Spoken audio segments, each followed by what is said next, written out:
There are a lot of folks that aren't happy. One of those folks is Senator Tom Barrett. This speech given on the floor there in the Capitol, I guess it was yesterday, in fact. A little bit of background so you can understand on why he's upset. He had made a Facebook post where he had gotten some information from an individual. This is the guy that, maybe I think it was the guy that went to put the dock in, or was putting docks in, and of course got the phone call from the governor's husband about putting their boat in. And he had posted this online. Last week the governor's people reached out to him, I guess he'll say in the middle of the night, and asked him to take that Facebook post down. Said it was not true, denied it. Later on she comes out and admits that it was true, but said he was just joking, her husband anyway.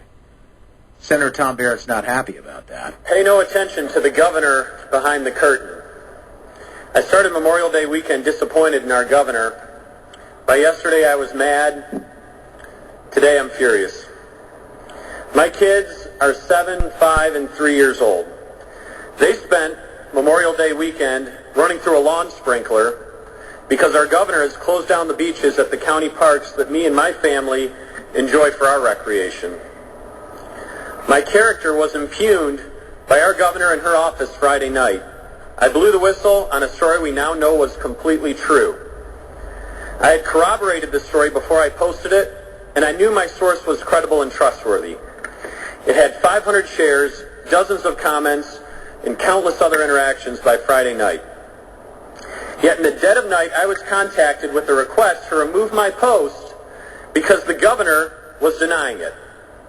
Out of an abundance of caution and a desire to hope that this was not true, I removed my post overnight until I could again validate the claims that were made. Of course, by now you all know the story was true. But I've heard no apology from the governor or her staff. They challenged my integrity and they were wrong. They engaged in a cover-up to desperately try and put the toothpaste back in the tube. There's no doubt that if I had not continued to substantiate this claim, then the governor and her staff would still claim it was nothing more than an internet hoax. That's a shame. We know that this governor and our attorney general have gone the extrajudicial route to retaliate against those that stand up to them. Look no further than Carl Mankey, the peaceful barber in my district who the governor tried to close. They lost their injunction in court, so they abused the administrative process to revoke his license. Should I now be concerned for my wife, who's a state employee?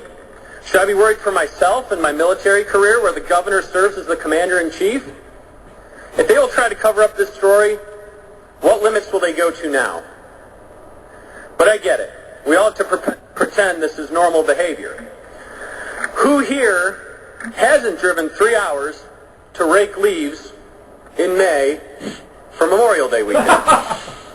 Who hasn't called the small business storing their boat to wait on hold to talk to the owner and joke around about their political connections? Totally normal. I say again, pay no attention to the governor behind the curtain. That's Senator Tom Barrett, 24th District, Charlotte, and making some interesting points. And the Senate Majority Leader Mike Shirkey said the other day, if she'd lie about a boat, what else is she lying about? And I think these are fair questions to ask. I think people are frustrated and they want some answers. I understand that.